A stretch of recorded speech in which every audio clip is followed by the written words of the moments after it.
संगीता बोली, जा रही हूँ, अब लौट कर नहीं आऊंगी। विनोद बोला, जल्दी दूर हो जा मेरी नजरों से। जितनी देर तक तू मुझे दिखती रहेगी, मेरे लिए सांस लेना भी मुश्किल हो जाएगा। वह बोली, अभी गुस्से में हो, जब सच्चाई पता चलेगी तब रोओगे। फिर संगीता ने उसके जवाब का इंतजार नहीं किया। वह तेजी से घर के बाहर निकल गई। संगीता और विनोद ने 2 साल पहले लव मैरिज की थी।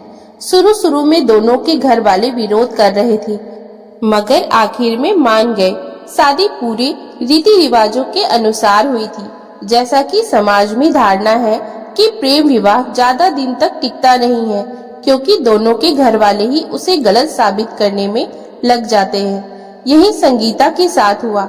विनोद के घर वाले शादी के लिए मान तो गए थे, मगर उनके दिलों में कहीं न कहीं संगीता के प्रति एक आक्रोश था कि उसने भोले भाले विनोद को अपने जाल में फंसा लिया है। इस कारण संगीता को ससुराल में सास ससुर देवर ननद का प्यार मिलने की जगह उपेक्षा ही मिली। वे लोग कभी संगीता को स्वीकार नहीं कर पाए। हर समय उसके काम में नुक्स निकाला जाता था। वह घर वालों के लिए कितना भी अच्छा क्यों न कर दे, फिर भी उसे उपेक्षा और उल्हाना ही मिलती थी। धीरे धीरे वह भी चिड़चिड़ी होती गई। कभी कभी अपना पक्ष रखने के लिए या खुद को सही साबित करने के लिए वह घर वालों से उलझने लग जाती थी, मगर इसका परिणाम और भी बुरा हो गया। अब वे लोग संगीता के खिलाफ साजिशें करने लगे थे। उन लोगों का एक ही मकसद होता था कि कैसे भी करके संगीता को विनोद की नजरों में गिराया जाए। संगीता के द्वारा बनाए गए खाने में भी कभी नमक डाल दिया जाता था, तो कभी उसके द्वारा धोए हुए कपड़ों को फिर से गंदा कर दिया जाता था।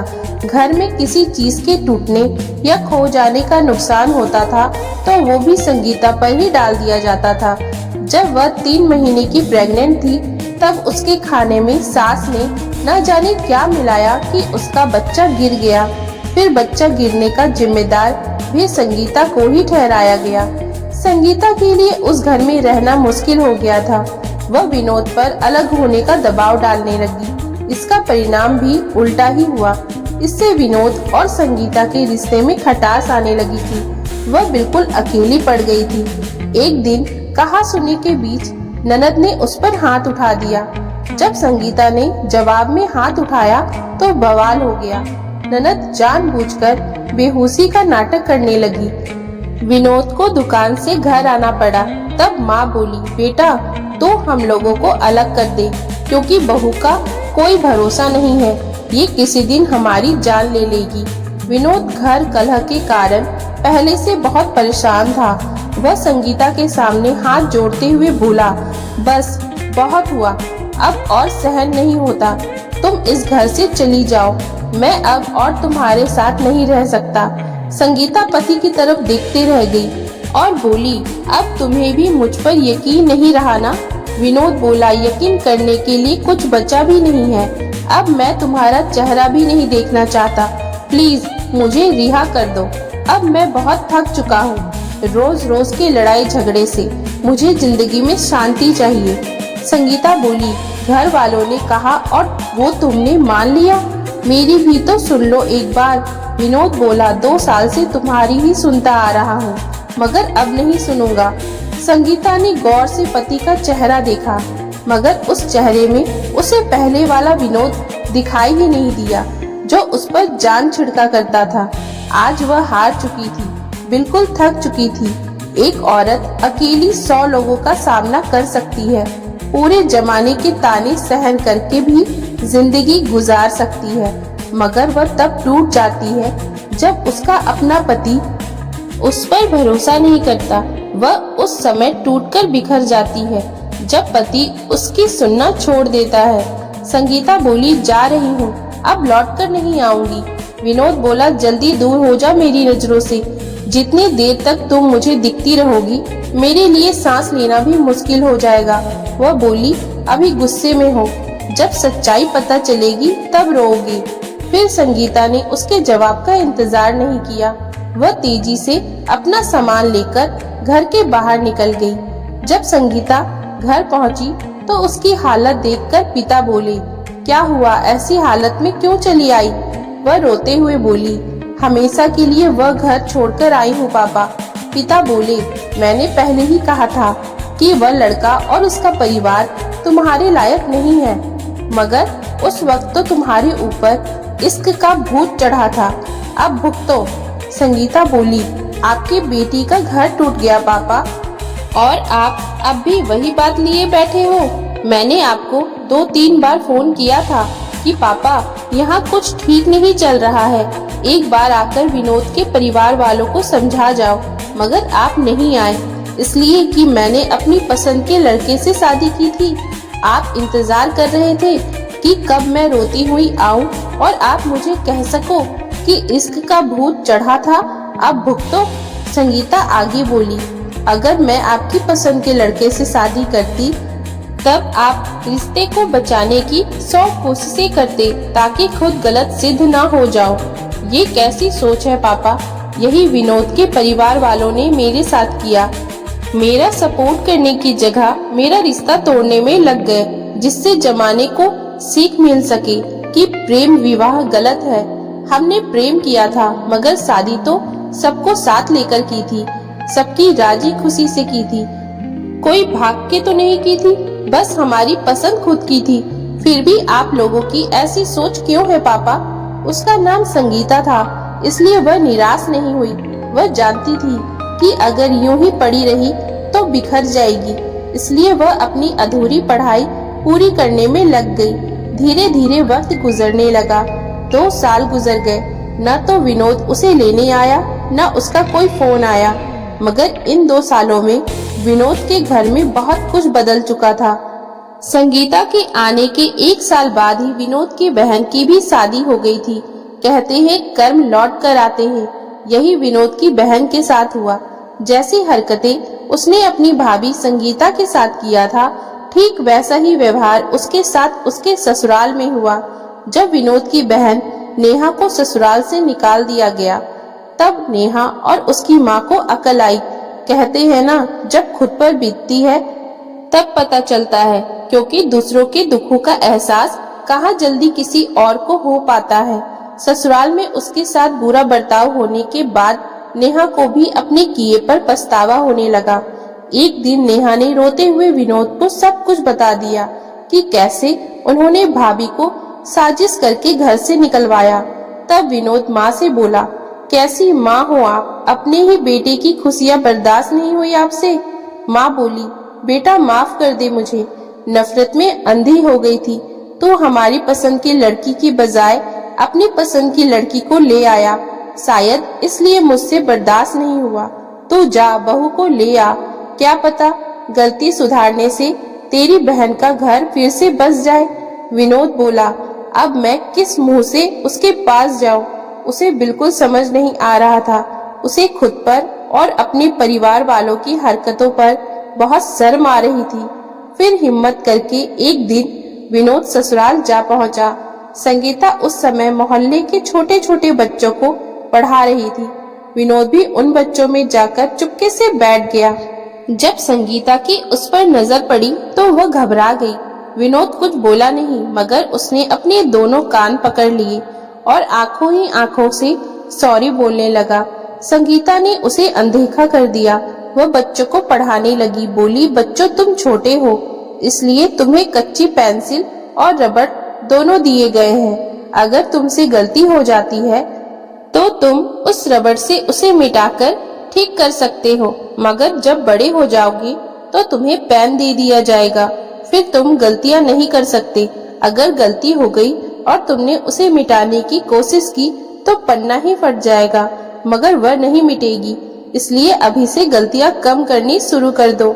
एक बच्चा बोला, दीदी अगर हम गलती वाला पन्ना फाड़ दें तब तो गलती छुप जाएगी ना? संगीता बोली, क्या फायदा, तुम्हें वह पन्ना दोबारा लिखना पड़ेगा और जो पन्ना फाड़ा है उसके सामने वाला पन्ना भी कमजोर होकर फट जाएगा। वह कभी भी कॉपी से अलग हो सकता है। बच्चा बोला, दीदी तो मुझे बहुत परेशानी होगी, मैं बहुत गलतियां करता हूँ। विनोद बोला, मैं भी बहुत बड़ी गलती कर चुका हूँ, अब मैं कॉपी ही नहीं डालना चाहता हूँ, नए सिरे से गृह कार्य करना चाहता हूँ। बेटा अपनी दीदी से पूछो क्या ये संभव है। संगीता बोली, बिल्कुल नहीं। कुछ गृह कार्य ऐसे होते हैं कि समय पर ना किया जाए तो उसका 0 अंक मिल चुका होता है और रिजल्ट सीट में चढ़ चुका होता है। संगीता बोली, बच्चों आज की पढ़ाई पूरी हुई, अब घर जाओ। बच्चों के जाते ही विनोद कान पकड़ के बैठ गया। बोला, माफ कर दो यार, तुम्हारी कोई गलती नहीं थी। नेहा ने मुझे सब कुछ बता दिया है। संगीता बोली, मैं कोई खिलौना हूँ क्या? जब दिल में आया खेल लिया और जब मर्जी हुई फेंक दिया। जब कोई मर्द अपनी पत्नी से ये कहता है ना कि मेरे घर से निकल जाओ, तुम्हें नहीं मालूम उस दिन उस औरत का मरण हो जाता है, वो टूटकर बिखर जाती है। जिस घर को वो शादी के बाद अपना मानकर वहां जाती है, उसे सजाती संवारती है, उसका ख्याल रखती है, वो 1 मिनट में उससे छीनकर पराया कर दिया जाता है। इसलिए संगीता उसी दिन खत्म हो गई थी। अब मैं कोई और हूँ जिसे तुम्हारी कोई जरूरत नहीं है। मुझे अकेला जीना आता है, चले जाओ मेरे घर से, क्योंकि जितने देर तुम यहाँ खड़े रहोगी मेरा सांस लेना भी मुश्किल हो जाएगा। वह बोला, इतना बुरा हूँ क्या मैं? ठीक है, चला जाता हूँ। वह मर्द था, मर्दों को बात ज्यादा चुभती है, इसलिए वो नहीं रुका और घर से बाहर निकल गया। मगर संगीता औरत थी जिसके पास एक कोमल दिल होता है। विनोद को जाते देखकर वह खुद को नहीं रोक पाई। वह उसके पीछे भागी। भागते वक्त अपनी ही साड़ी में उलझकर गिर गई, मगर फिर से खड़ी होकर भागी। फिर पीछे से जाकर विनोद का हाथ पकड़ ली। रोते हुए उसको मुक्के लगाते हुए बोली, कैसे मर्द हो? तुम्हें तो औरत के नखरे उठाना भी नहीं आता। विनोद की आंखों में भी आंसू आ गए। वह बोला, नहीं बनना मुझे कोई मर्द, क्योंकि मर्दों को तुम औरतें खिलौना बना लेती हो। माँ बनकर भी काबू में रखना चाहती हो, बहन बनकर भी काबू में रखना चाहती हो और पत्नी बनकर पूरा अधिकार जमा लेती हो। हम मर्द लोग पीस जाते हैं तुम लोगों की चक्कर घिनी में। बताओ हम क्या करें? हमें माँ, बहन और बीवी सब चाहिए, क्योंकि ये सभी हमारी जिम्मेदारी होती है। वह रुका नहीं, बोलता गया, तुम औरतों को समझना नामुमकिन है। पता ही नहीं चलता कौन सही है कौन गलत। अंत में तुम हम मर्दों की मति भ्रष्ट कर देती हो। फिर हम गुस्से में अगर कोई फैसला सुना देते हैं तो फिर हम बुरे बन जाते हैं। वह आगे भी और बहुत कुछ बोलने वाला था कि संगीता ने उसके मुंह पर हाथ रख दिया। बोली, हम औरतें ऐसी होती हैं, भगवान ने हमें ऐसा ही बनाया है। लड़कर कुछ देर में वैसी की वैसी हो जाती है, इसलिए हमारी बातों में मत आया करो। फिर वह उसका हाथ पकड़कर अंदर ले गई। बोली, कुछ देर रुको, मैं तैयारी कर लेती हूँ, फिर चलेंगी। वह बोला, ढंग से तैयारी कर लो, हम गोवा चलेंगे, 20 दिन वहाँ घूमेंगे। एक नई जिंदगी की शुरुआत करनी है, इसलिए थोड़ा रिलैक्स होना चाहता हूँ। संगीता बोली, अच्छा किया, मैं भी थोड़ा रिलैक्स होना चाहती हूँ। संगीता के पापा बाहर निकल आए थे। वो संगीता की माँ से बोले, संगीता की माँ, अपनी बेटी को ढंग से तैयार कर दो, आज उसे दुआओं के साथ उसके ससुराल विदा करूंगा। दोस्तों, ये बात बिल्कुल सही है। एक मर्द अपने परिवार के बीच में फंस जाता है, माँ, बहन और पत्नी के बीच, क्योंकि उसे अपनी माँ भी प्यारी होती है और शादी के बाद अपनी पत्नी से भी उसे बहुत ज्यादा प्यार और लगाव हो जाता है। लेकिन ये बात कभी कभी ना माँ बहन समझ पाती है और ना ही पत्नी। माँ बहन पत्नी से ज्यादा रखने मना करती है, पत्नी उसे माँ बहन से ज्यादा रखने नहीं देती। ये सब में एक सही मर्द पीसकर रह जाता है। अगर यहाँ पर पूरा परिवार अपनी अपनी सही जगह समझकर एक साथ प्यार और समझदारी से रहे तो परिवार के पूरे लोग भी खुश रहेंगे और एक लड़के को अपना पूरा परिवार और उसका प्यार भी मिलेगा। क्योंकि जैसे एक लड़के की जिंदगी में माँ और बहन की जगह होती है, उसी तरह शादी के बाद उसकी पत्नी की भी जगह हो जाती है, क्योंकि पत्नी जीवन भर की साथी होती है। वो तो अपना सब कुछ एक पति के भरोसे ही छोड़कर आती है, तो पति का भी तो पूरा फर्ज बनता है ना कि वो अपनी पत्नी का पूरा ख्याल रखे, उसे बहुत प्यार दे, उसकी इज्जत करे। तो फिर सास और ननद को इससे परेशानी नहीं होनी चाहिए। जैसा वो अपने बेटी और दामाद के लिए सोच रखती है, वैसे ही बहू और बेटे के लिए भी रखनी चाहिए। दामाद बेटी को प्यार करे, घुमाए फिराए तो एक माँ बहुत खुश होती है।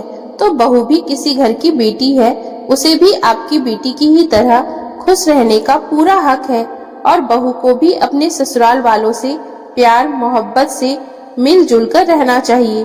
तो दोस्तों, अगर आपको हमारी आज की ये